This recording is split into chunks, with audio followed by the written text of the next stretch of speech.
Now, before you watch this video, I need to put out a warning. This theme isn't going to be for everyone. It's going to be of a sexual nature. It's about exotic dancing. And if your religious beliefs or even just your personal beliefs don't align with that, then that is totally okay. I've got plenty of other great videos, other great games you can go check out. Now, if you're comfortable enough to move on, let's go review Nightshift. Let's step into the shimmering world of Nightshift. Here, you'll be a dancer, aiming to charm your customers, maximize those earnings, and end the night as the wealthiest. It's truly a unique premise, born from those lived experiences of a former dancer, giving it that undeniable authenticity. Nightshift is played over multiple rounds depending if you're playing the shortened version or the advanced side, which has extra rounds. In this game, you'll be playing as an exotic dancer, walking around the club, interacting with customers, rolling dice to achieve outcomes, and playing some mini games, the private room and the VIP room. Now, not all customers want to go to the VIP or private rooms. Some will just give you different rewards depending on your dice roll. In this example, Gerald needs a 1+ to end the turn, 2+ to commit to the private room, and 5+ to commit to the VIP. We rolled it, we got a 5, so we're now committing this member to the VIP room. So you're going to put your marker on there. Now, this customer doesn't go to the VIP room straight away. You need to wait until the customer comes back around to your turn again, and if no one has stolen this customer from you, they're now committed to the VIP room. In VIP room, you'll place out your coloured heart into the first spot there. Then you're going to roll the coloured dice. If you roll the exact same colour that you have, unfortunately you've bust and you've lost the game. Hopefully you're going to do better than that, and you're going to keep rolling until you want to stop. Now, I've decided to stop there. I don't want to risk it for the biscuit. Now, Gerald is worth 3 stars, so I would look at where I ended up on. It's a 3-star person, so I would gain $5,000. And the other mini game is the private room, where you're going to be flipping over cards, trying not to bust by drawing 3 of the same image. Now, I've decided to stop there. You're going to add up your stars. So that's going to be 1,000, 1,000, 1,000, 1,000. I would have earned 4,000 for that private room. Besides the private room and the VIP room, you may also be required on stage. As it comes around to your colour, you're going to need to go onto stage, and you're now looking for stage tippers. These are going to be $500 each for each stage tipper that's around the stage at that particular time. And finally, there's the bar and the power cards. These shot glasses, these are going to give you mitigation. These are going to add +1 to any dice roll and also +1 to movement around the table. These champagne glasses can be used in either the private room or the VIP room to be able to take the action again. If you bust, you could use your champagne glass and be able to take that action again. Alternatively, we've also got power cards, which you'll get over the course of the game, which will give you different benefits to help you along the way. When we get to the lights on, you got one more round there, final round, then you're going to count up all the money. Whoever has the most money wins.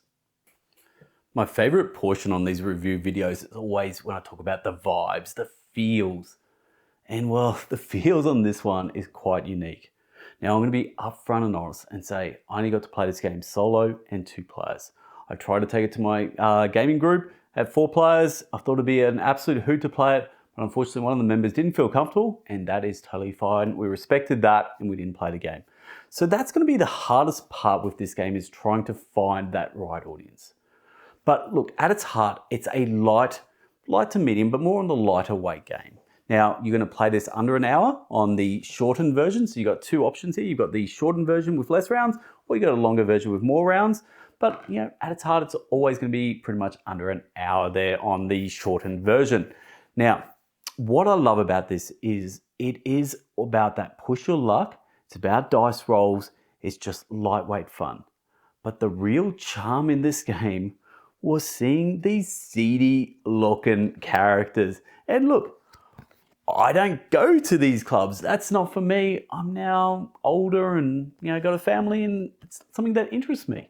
But I think when I was 18, I would definitely have popped into a joint back in the day, but God, that wasn't an eternity ago. Now, anyway, what we have here is we have just a whole bunch of characters and a whole bunch of just interactions based on the designer's own observations from doing her job. And I find that fascinating.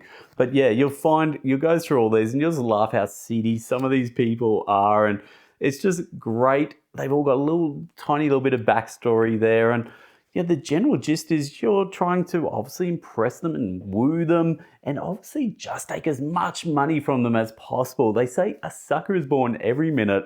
And that's pretty much what it is. You're trying to find the people there with the most money. Yeah, they're going to obviously support you. And the cool thing is certain customers will actually support certain different exotic dancers there. There's just a lot of fun things here. But remember, it is light to medium weight. There is a lot of mitigation there. Just a little bit of push your luck, a little bit of dice rolling, nothing too brain burny. But if you're into almost an extended filler, then this is going to be great for you. But remember, you're going to need the right audience. Now, let me just give you a quick story. The first time I played this was weeks ago, and I took it on a cruise. Me and my partner, we sat down on the cruise, put it out there. Everyone walking past, you saw them just double take and go, sorry, what are you playing? Because I think at the time on the ship, all I had was Catan, was about that, and Candyland, I think, were the only options on the ship. They're like, where'd you get this game from? I'm like, oh, we brought it ourselves. What's it about? Oh, I see. And I got so many different reactions, and that was priceless. So that's pretty much the vibes. Look, it is going to turn people's eyes. The integration of the theme into the design is actually really well done. Now, the designer obviously knew what the sort of audience they were going for. They were going for an audience who loves lighter weight games. And what's the one mechanic that people who love lighter games love? They love push your luck. So both of the mini games are based around that push your luck element. The first one is the private room, where you're going to be drawing cards and you're trying to not get 3 of the same symbol. If you get 3 of the same symbol, you bust. But obviously the more you go, the more you push it, the more money you're going to get. And it's always based on the amount of stars of your particular person that you're trying to impress. So the more stars they have, the more money you're going to get. So maybe you're then tempted to push your luck even more. A great little mini game there, the private room. But then we have a look at the VIP room. Again, it's push your luck. You're going to start off with your own color. Say I'm the blue person. I'm going to start off with my blue one there. And all I'm going to be doing is going to be rolling dice. I'm going to be trying to get the whole set. So all 5 different colors without rolling my own color again. If I roll my own color again, I bust. But at any time, I can choose to stop. If it's getting too much for me, I'm getting too stressed here, I'm just going to stop, take the money, because if I bust, well, you still get a little bit of money, but it's nowhere near as much. So then you've got also, during the course of the game, you're going to go on stage, depending on what color you are. You're going to go on stage. On the advanced one, you're going to go on there twice. So you've got to be careful about timing. That's one of the hardest parts, is you've got to remember, just like in the real world, hang on, I'm on at this time. I've got to make sure that I'm not talking to some, Joe Blow down here. I need to be on stage at that time. So all these little things where they're integrating the actual theme into the mechanics, it's just really nicely done. Now, art and components, well, it's quite neon is probably the best way to put it.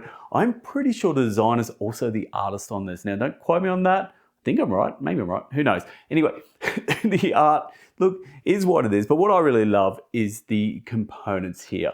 So, look, I love the fact that these minis are actually fun looking minis. Now, what I'll say here is the artwork, again, is nice.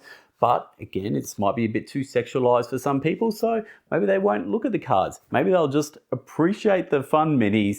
And look, they're not as bad when you're going around the table. It's not as, I guess, that sex in your face sort of thing. So yeah, the minis are really cool. And then there's just a whole bunch of just weird and almost whimsical art to a degree going through all those cards. But the whole package, you can tell, is driven by someone who just wanted to share this, and I can only imagine how much time they've pumped into designing this. It's an incredible effort. So there we go. That's the integration of the theme, the art, and the components. Now, things that didn't work for me were the solo and the co-op. Let's start talking about the solo. And when you're playing the game, you're not actually playing against an opponent on the table. You're going to have your mini on the table looking very lonely in that strip club. They're the only one working there. That's pathetic. And that's what it feels like. You're lacking that immersion. You don't have people fighting over the customers with you, and that's half the fun. Those sort of interactions are missing, which makes the solo feel a lot weaker. Now, what you're doing, you're playing against Diamond, who will sit off the side of the table, and they're going to earn money from stage tippers, They're going to earn money from subscribers, and at the end, you just have to have more money than them. So that's the solo, and for me, I love solo, so that was a bit of a letdown. Now the co-op. The co-op is just you working together with how many people trying to reach a certain amount of money. That's it. Didn't feel anywhere near as strong as multiplayer. Multiplayer is 100% how you want to play this game. You want to have giggles with someone else across the table from you, almost peaks at 2 players, because you want to have that fun experience where you're not taking anything too seriously. You're just making jokes left, right, and center and just having fun. That's where the fun is in this game. Don't take it too seriously. So if you do that, well, you certainly don't want to be playing this game then.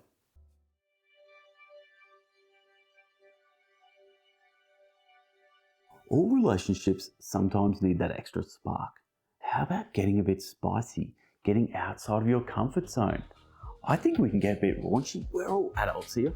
If you're not adults, well, just ignore this next section.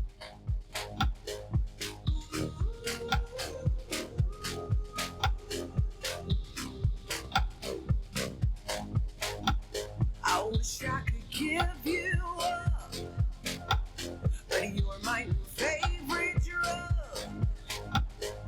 Enter into my blood, run with my toxic love. Look how you make me happy.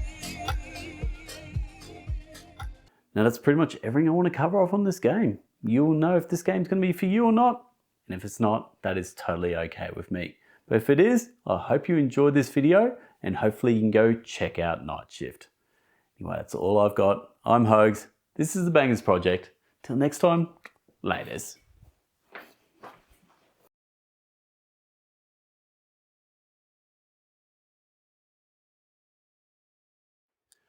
Board gamers, we always claim and we shout from the rooftops how inclusive we are as a hobby. Now, we don't care about people's religious beliefs. We don't care about the color of your skin, your sexual orientation. We don't care if you're on the autism spectrum. We don't care if you're colorblind. We don't care if you're young, old, nerdy. It doesn't matter. We just love playing board games, and we love playing board games with anyone who wants to share this passion with us. So we're inclusive on that front. But when it comes to theme, that's where I think that inclusivity starts blurring the lines. Now, if I say the word sex, all of a sudden there's a whole portion out there who will jump up and down and say, no, we can't have board games revolving around sex. It's not a thing. But I'll put this out to you. How many games out there do we have about killing? I don't care what your religious beliefs are. I'm going to assume that you think killing is bad. Now, how many games? We have mini games, war games. There are so many games where the primary mechanic, the primary thing we're trying to do is kill the other people. Yet we are so immune to that as a theme and no one blinks an eyelid. I remember going back a couple of years ago, I think it was a David Turczi design game, but it was based around prison. And all of a sudden everyone got up in arms. We can't glorify prisoners. No, we can't do that. This is awful. And I think at the time it forced them to stop designing the game.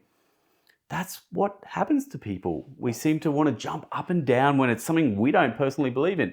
But how about this for an idea? If you don't personally believe in it, how about you just walk away and play something else and let people who do want to play it, just play it and let them enjoy their lives. It's just an idea.